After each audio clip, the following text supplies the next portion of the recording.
AfterBuzz TV, starting place to the likes of WWE female superstars Cathy, Kelley, Sonya, Deville, and Zelina Vega proudly presents Women's Wrestling Weekly, the world's first podcast and YouTube series dedicated exclusively to women's wrestling, featuring all the latest news as well as interviews with top superstars in the industry. And now, AfterBuzz TV's own gorgeous lady of wrestling, TK Trinidad. All right, folks, like I said, we have nothing but amazing guests, and today is no exception. Please welcome the Bunny Slayer, fellow Canadian, and former two-time Impact Knockout Allie. Hi. Hello. Hi. How are you doing? I love that intro. That was amazing. Courtesy of Maria Menounos, of course. First off, happy belated birthday. Thank you. So we have a little something for you. Tony, hit that.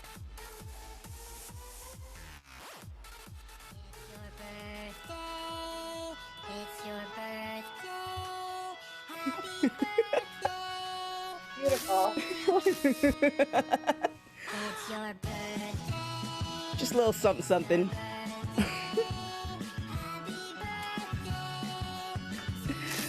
All right, so I was looking for something. I didn't want to do like the standard happy birthday, and then I saw them and it's like, oh, this is amazing. So, happy belated birthday from us to you. How was your birthday? It was great. It was good. I had vegan chocolate cake, and it was amazing. Now, I have watched your YouTube series or YouTube channel. Wow, you have a lot of content on there. I learned a lot about you. Let's kind of start with the whole vegan thing. So you've been vegan for a while. I'm also vegan as well. Yay. I find that in certain places in the U.S. in particular, it's easier to be vegan than maybe 5 years ago. What's your feeling as far as traveling all over the place and all that good stuff? As far as being a vegan, is it easier now today versus a couple of years ago? Yeah, so I was a vegetarian. I've been a vegetarian since I was 14. Mm-hmm. And I can say that over the last few years, like vegan options have become so much more available.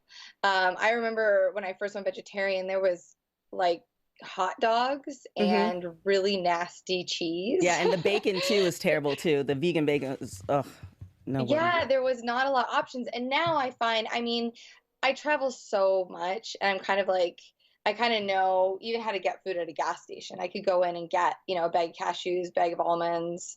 You can get hummus pretty much anywhere.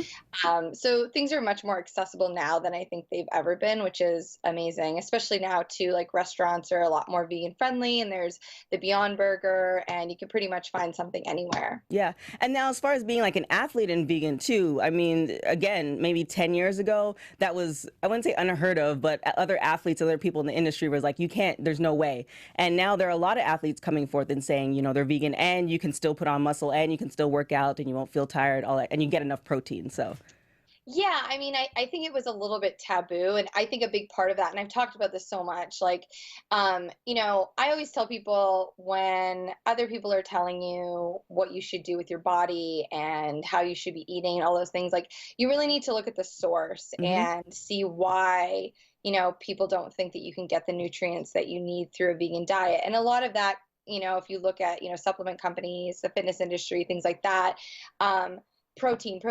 Everybody's so worried about getting enough protein. And, if you look at who's pushing that, it's usually like these big supplement companies. So I think it's really important to equip yourself with the knowledge of what does your body really need, and then kind of go from there rather than listening to outside sources that may not have your best interests. For sure. Now your YouTube series or YouTube site, congratulations on Impact kind of picking that up and adding that to their stuff, because they see you have a lot of videos on there. I was trying to cram them all in. It is beneficial. Is there anything that you don't want to share, or is there anything that, I'll start off with that. Is there anything that you haven't shared or you don't share or is off limits? Yeah, I don't show or share too much personal information when it comes to me and my relationships, So me and my husband obviously worked together on Impact Wrestling, and we worked the indies together.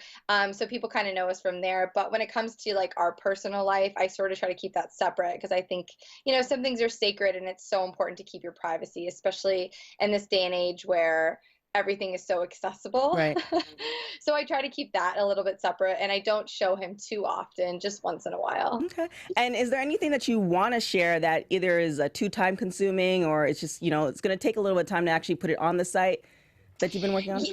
Yeah, I mean, something that is really important to me is speaking openly about mental health and mental health issues, and that's something that I want to speak more openly about and devote more time on my channel specifically for those things.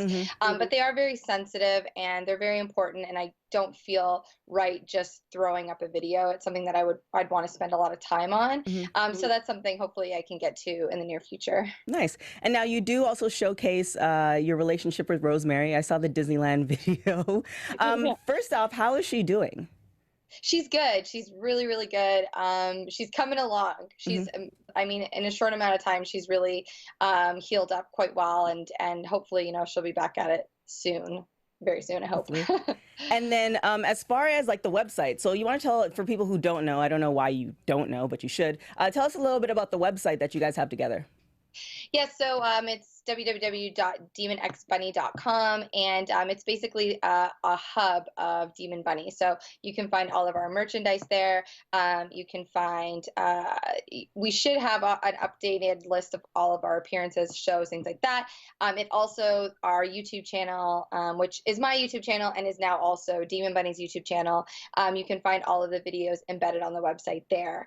Yeah, we've kind of created this, well, I say we've created this, but I feel like the fans really helped create this sort of special dynamic between me and Rosemary, and now we have a website and YouTube channel, and it's all sort of just blown up out of nowhere.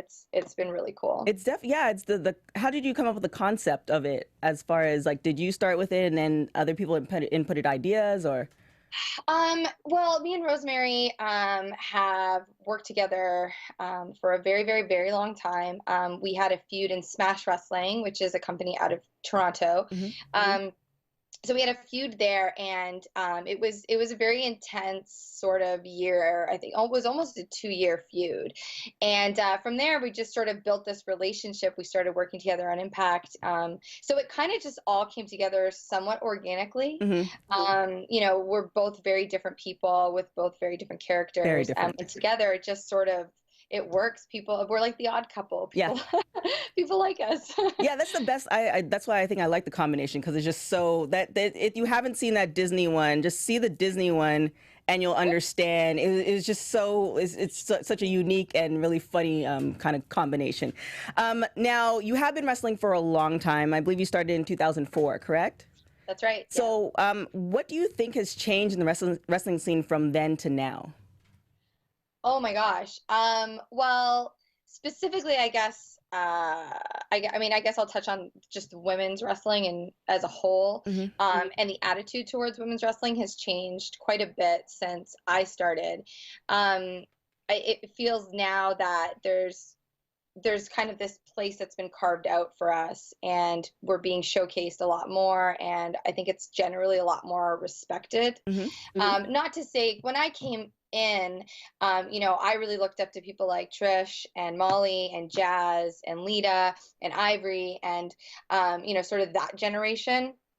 And then there was this sort of like transition from wrestling and there being a strong focus on wrestling to more of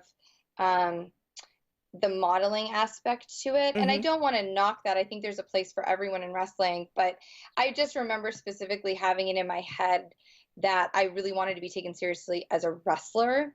And I remember having to fight constantly to sort of be taken seriously that way.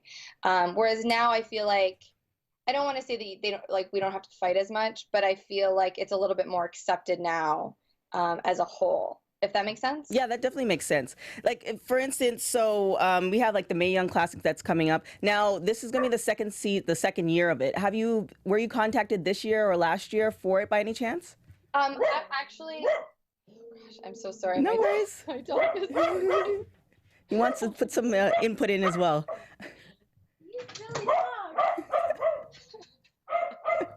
I have a wild Hulk Hogan. Not a problem.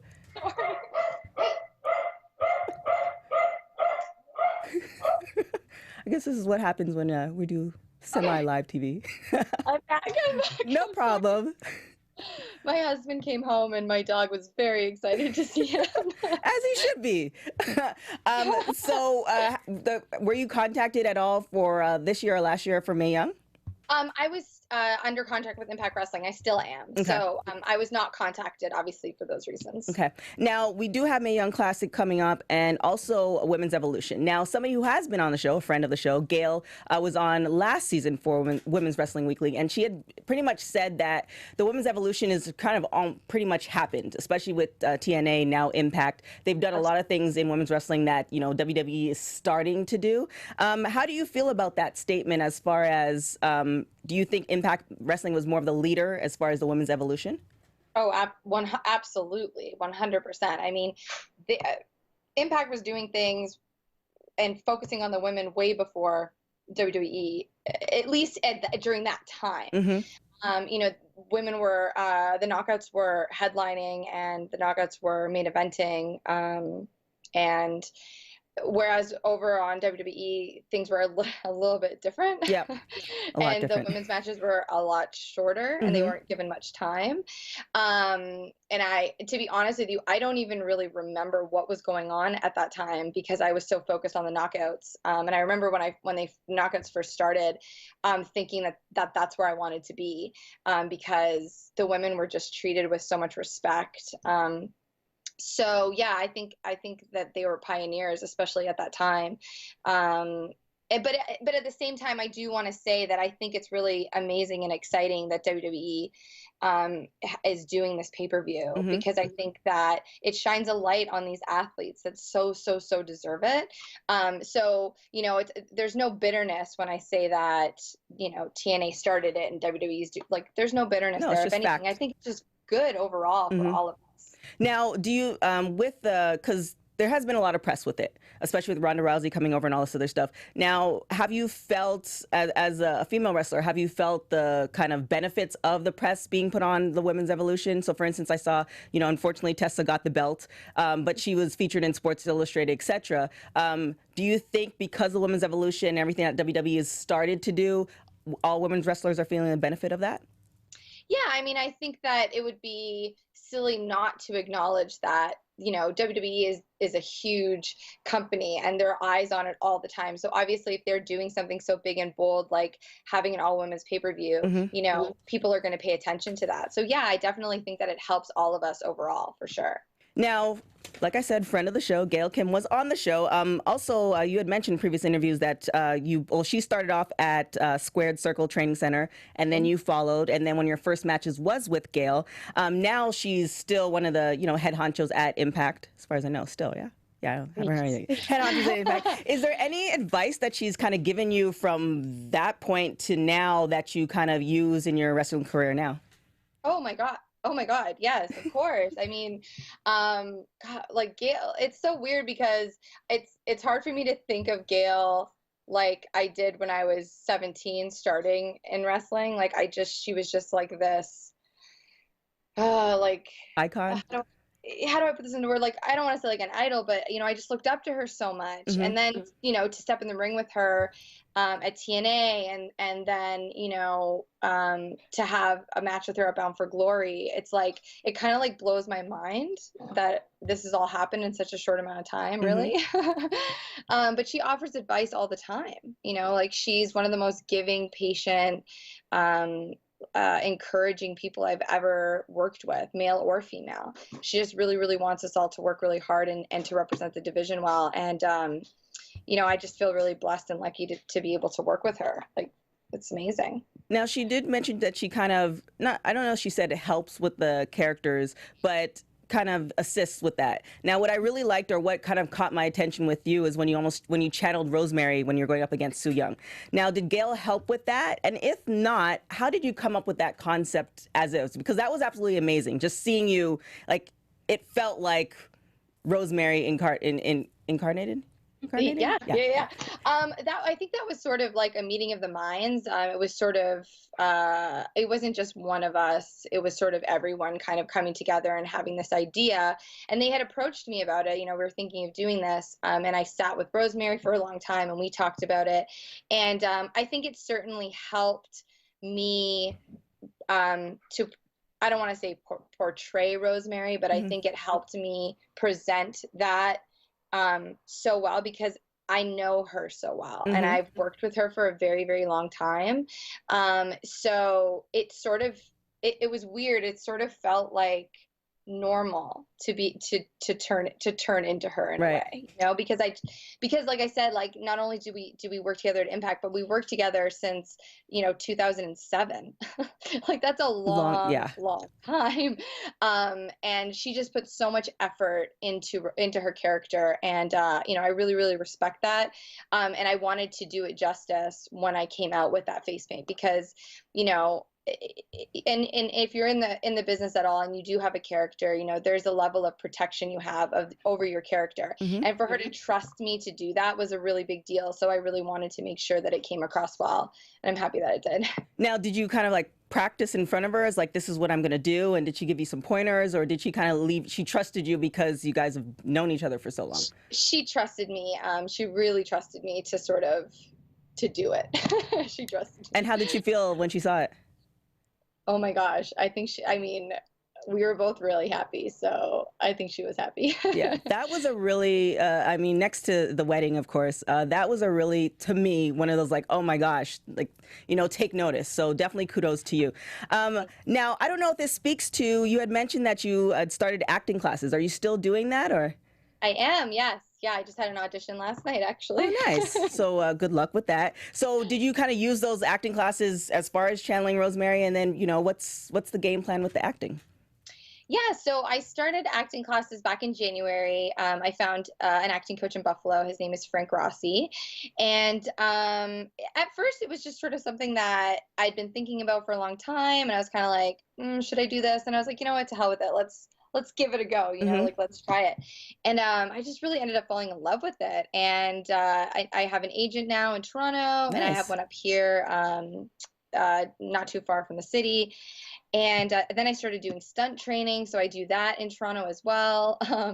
So it's been a lot of fun, and I'm just kind of seeing what I can do, I guess. But I have noticed over the last few months that the acting classes have helped a lot with backstage segments and promos and pre-tapes and things like that, which I didn't know if it would actually, if that would actually help, and it really has. So that's been kind of cool to see. Yeah, I've noticed the people who have been on the show, the ones who either said they did acting or drama in high school, or they're taking acting classes, there's just that little bit of extra sauce when you see their promos that it's just like, okay, I can see it. So not you can see the acting, but you can see the benefit of it. Now, you did say, like before, while we were off air, that you are a fan of horror. Now, if you, with your acting lessons, if you can just, you know, wave a magic wand and create like the perfect role for yourself in a horror film, like what do you envision? Oh, I would be a final girl, 100%. Okay, like, so excuse me my ignorance. What is that? I don't watch horror. I'm complete punk. I don't watch any of it. I'm very, very scared. Stranger Things is the only thing as far as I go. So please explain. Okay. So a final girl is the last woman standing in a horror movie. Okay. So think, you don't watch horror movies, but like Jamie Lee Curtis, Halloween. If you watch any of the Nightmare, have you seen any of the Nightmare on Elm Street? I know of them. So now when you kind of pointed it out, now it makes sense. The person who's like the last one, is it like Scream, and I think she's also Canadian, Naomi Campbell? Is it Naomi Campbell? Neve Campbell. Neve Campbell, yeah. She kind of lasted, I think, to the end. I think that's... She would be a final girl. Okay, yeah, there you go. So yeah. So that would be... That would be my dream. Or on the flip side, I would want to be like the quote unquote Buffy, you know, kicking the monster's asses. Okay. I wouldn't mind that either. I like it. Now, another thing as well, is there any other roles beyond horror that you envision yourself being in, or any other movie types or TV shows? Yeah, I mean, it's funny because much like wrestling, when I started doing the acting classes, I wasn't really thinking that I was going to do anything with it. Hmm. And I felt that way about wrestling too. Like it was never like I'm going to be a famous wrestler one day. Like I didn't think that way. I honestly just wanted to get good at it because I was so terrible when I started. Um, but now that I've got it rolling with acting and I've gone on auditions and things like that, like I would honestly love to do um, some kind of sitcom or some kind of comedy, something like that. Hmm. Anything with like any kind of action movie where I can do a little bit of my own stunts would be really cool. I'm really enjoying stunt training. Um, that's a tough question because any role would be amazing at this point. That's true. You know? Just be grateful that it comes your way, and it's, Yeah, yeah, that's totally exactly. That's 100%. And I would be grateful for any kind of speaking role at this point. well, I mean, where you're coming from is, way further than, other people who are just like just trying to act. I mean, you have a Right. huge platform, you have a YouTube series. I mean, that in Yeah. itself is, bounds in front of some folks. Now, you did say, as far as your YouTube series, there's certain things that are off limits, and that's your relationship with your husband. You guys have been married for a while. What's Uh-huh. the secret? Do you have like a few tips for people who are getting married, want to be married, just Yeah. relationships in general? Yeah. I mean, I think what makes me and Jesse work so well. That's his actual name is Jesse, for those that don't know. Um, we're like best friends, and I think that being friends first really helps give a strong foundation to our relationship. Hmm. But we're friends, like above all else, and we trust each other fully. And I think that trust and friendship and support and belief in one another, Nice. it goes such a long way. And I think, I can't even remember the last time we got into an argument. Oh, And I know wow. like it sounds so cliche, like we never fight, but we're on the same page with a lot. And if we have issues, we just talk about them. Hmm. I think communication is like, I would say, number one when it comes to relationships. So, we're about to celebrate 5 years of marriage at the end of the month, and Nice. Congratulations. yeah, and we planned a little getaway with our dog. So I'm very excited about that. So what it looks like on the video is just that, like, you guys are just both accepting of each other. So you guys came to, or are just honest with who you are, and then you just accept it versus, kind of getting into a relationship and being somebody that you think the person wants. It's just Oh, kind of I like mean, you're just totally one, honest. oh, one, that is number one. Like I even remember our first date. It was like just laying it on the table. Hmm. Like I can't imagine going through life pretending to be somebody. Exhausting. And so yeah, definitely 100% just be yourself, man. Own who you are. Like warts and all. I mean, and like I've talked about on my YouTube channel about like mental health issues and my mental health issues. Hmm. And I mean, having somebody like him who didn't have a lot of experience with that at all and being so open to understand it and be supportive and things like that, so important. So I think just be who you are, exactly what you're saying. Just own it. We're all a little crazy and weird. We are. Now, you referenced talking about the depression as well on your YouTube series. I watched it, and you said that at one point in time you were just like in bed. Now, were you in the relationship at the time, or was this prior to when the relationship happened? Yeah, this was prior. So this was in my early 20s. Hmm. It's weird because, and I'm sure if you've experienced depression or people that are listening have had bouts of depression or are depressed right now. Um, Sometimes you don't know. A lot of the times you don't even know that you're Hmm. depressed. And I spent a long time, especially in my teens, not realizing that I was suffering from mental health issues. I sort of just plowed through and struggled a lot by myself and didn't really tell anybody. And it all sort of came to a head in my early 20s. And when it did, I mean, I couldn't leave my house. I couldn't even get out of bed. I couldn't shower. Like it was debilitating, to Hmm. be totally honest. And it took a lot of work with treatment and a therapist and medication and all those things to sort of understand where I was mentally and what I had to do to get better. Hmm. And I would be completely lying if I said that I was totally better and I feel great now. Like I still, and I probably will for the rest of my life, experience depression and anxiety. But it's so important to me to talk openly about it because so many of us suffer alone. Yeah. And I have people almost every day either messaging, DMing, or even coming to me in person to talk to me about their issues and how my video helped them, or just how talking about it helped them feel a little more comfortable. Right. And so, I feel like, I'm sorry, I'm just rambling about this, but I would just feel like it's just so important. It is. I think we're in between like two societies. Like back in the day, you have the one where it's like you don't feel emotions, you don't show the emotion, you have it, Just yeah. sweep it under the rug. And then in today's society with social media, it's like everybody has to be happy because it's social media. So with that, it's just kind of like you're in these two where you're still supposed to hide those emotions, and it's okay to say, you're having a crappy day, and confiding in those people. Yes, and I think a big part of it comes from understanding and having an understanding of, just because I feel a certain way doesn't mean that, Joe or Frank or whomever isn't going to feel another way, and I think that it's a hard thing to wrap your head around if you've never, like, I don't know what it's like to suffer from, let's just say schizophrenia. I have no idea what that's like, but I try to at least, be empathetic. Put myself in their shoes of what that could be like, and I think that it's just important that people, if you don't understand depression, just try to learn about it, or ask someone who might be suffering from it, like, because I think the more that we understand other people, then it can help us understand ourselves, and thus, it'll just be I sound like such a hippie, but it'll just be such a better experience for everybody, Yeah, I mean, who doesn't want to enjoy their life versus, the opposite? Now, is there any point, now that you're looking back, is there any point during the depression or before it happened, because I think you had mentioned it kind of started when your father passed away. Do you think at that time there should have been counseling for you, or what do you think should have happened, or if somebody was kind of going through that situation, what you would do?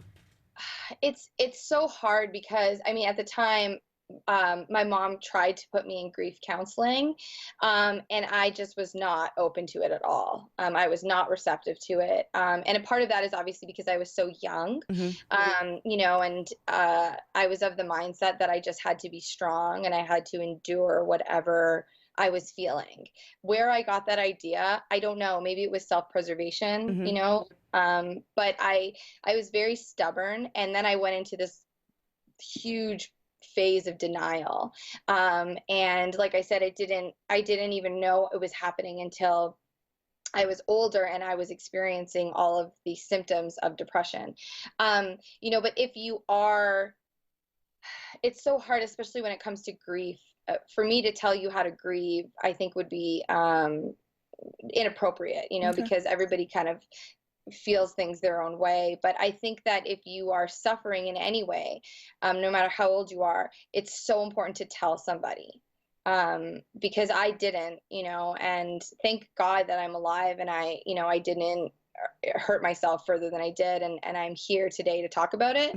But I think just being able to find anyone that you trust and just tell them how you feel. And if you can do that, at least then it opens the door to potentially getting help or just getting it off your chest. It's a step in the right direction. And I know it's really scary to do that, but it really is crucial that you can't suffer alone. It's the worst place to be. So yeah, I think just telling anyone, somebody that you trust. And then also too, I haven't watched it yet, but the Robin Williams documentary, several of his friends were saying they kind of noticed certain things, but they never spoke to him about it. So as a friend or a family member, if you see something, at least, acknowledging that you're seeing a change, that when that person or you're ready to talk, who you can kind of talk to, you'll feel a little bit more comfortable as well. Yeah, absolutely. I mean, the catalyst for me to actually go get help was my best friend. It was, back when MSN was like a thing, and Hmm. I was really upset over something very minute. It was not a big deal, and I was hysterical about it. And I remember she was the one that said, I really, really think you need to talk to your mom, and you need to get some help, because I think she could see me going down this downward Hmm. spiral. And if it wasn't for her, I mean, who, gosh, only knows what would have happened. So, yeah, definitely. If you notice something, And say just make something. yourself available. That's all. Just maybe say something. Well, thank you to your best friend, because you have everything you Yeah. have now. But kind of switching up a little bit. So you did 3 tours in Japan. Um, Uh-huh. Now you also have Wrestle in Canada, obviously, in the U.S.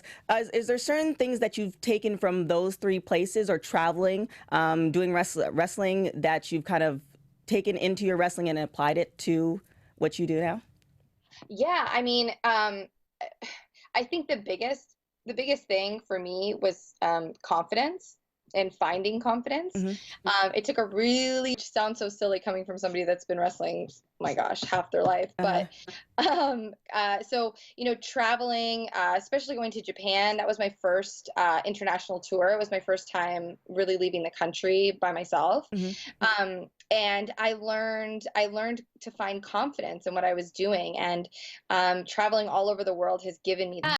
Well, right now I just really want to get my hands on Su Young and avenge Rosemary, because that was probably one of the worst things that could have ever happened uh, ever in life. So that's my number one goal right now, is getting back in the ring with Sue, for Okay. sure. So taking her out and then taking out Tessa.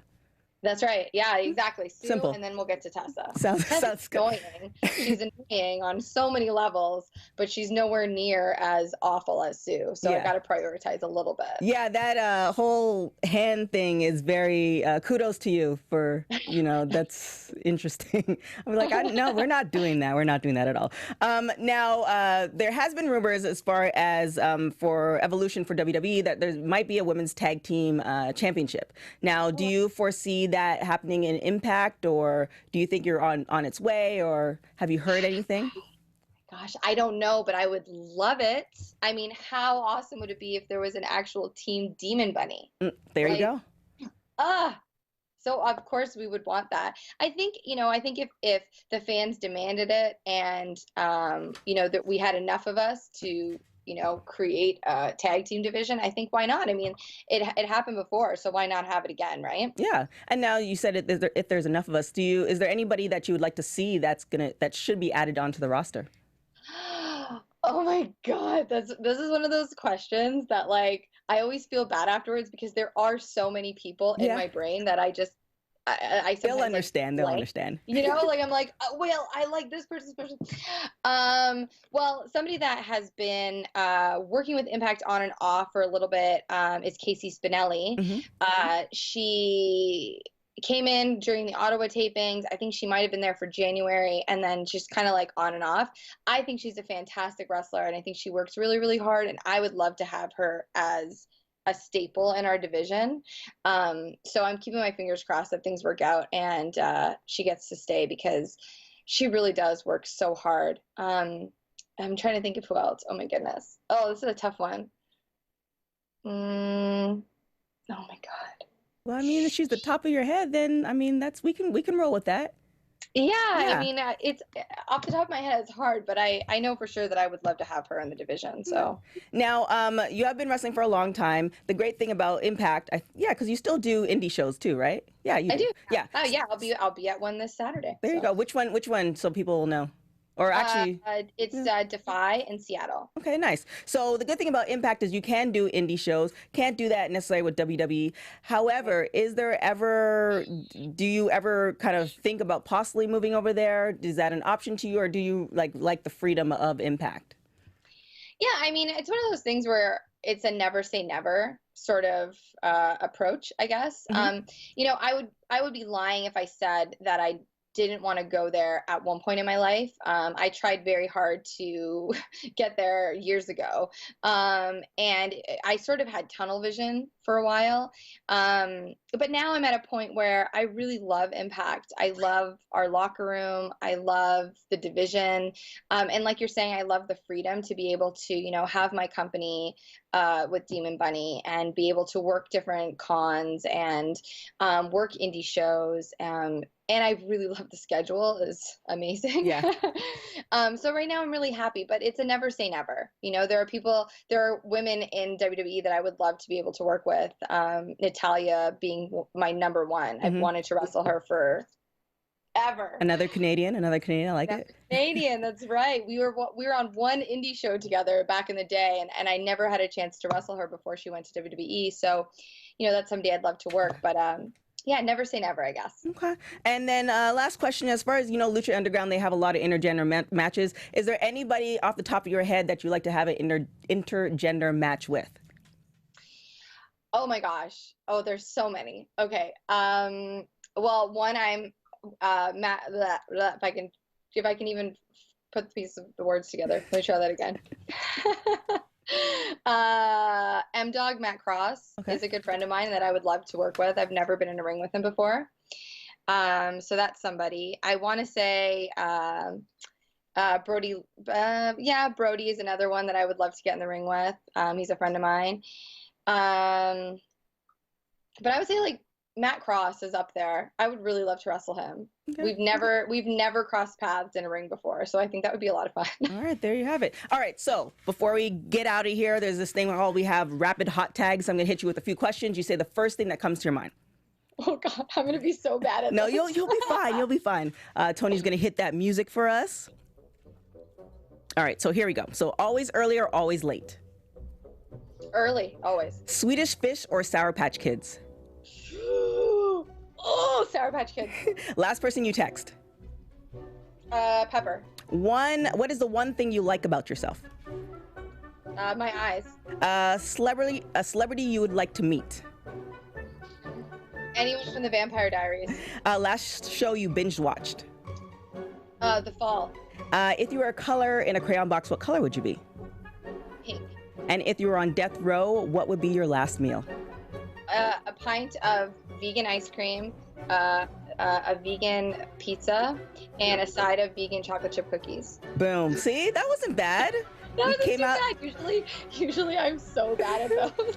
See, you're good to go. Now, for you guys who are wondering, like I said, if you don't know it already, definitely Impact Wrestling comes on Thursday nights at 7 p.m. Central on Pop TV. Also, your YouTube series, again, if you haven't watched it, you need to. It's really, really funny. Allie's World on YouTube. Hit subscribe. I feel like I'm like cutting your promo for you. Hit the subscribe button.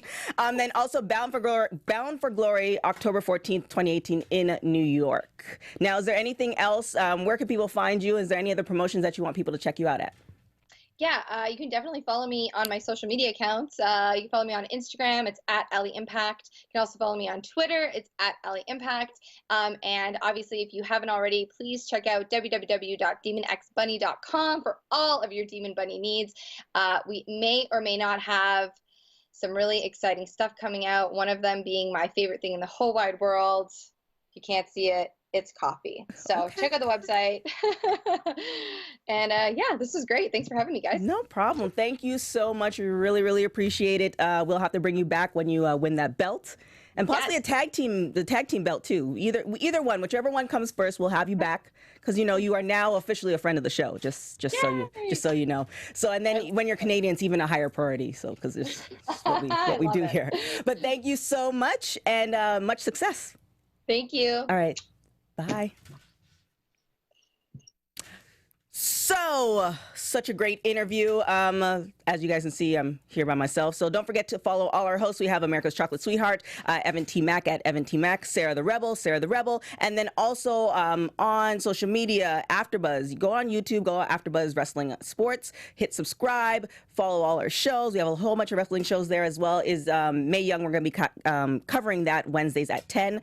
Also give a thumbs up for all those episodes, including season 1, because we have a lot of great interviews there as well. On Twitter, follow us on WPW Weekly, IG, Women's Wrestling Weekly. Also give us five stars or better on iTunes. And also big thanks to Anissa at Anissa Bar for doing our graphics for social media. If you haven't been following us, you should. And then also Leslie, who also has been doing social media for us as well. She's been assisting Sarah because she heads all of that good stuff up. Like I said, also, by the way, you can follow me at TK Trinidad.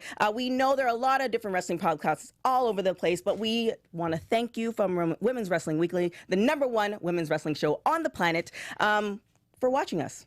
Much appreciated. Until next week, ciao.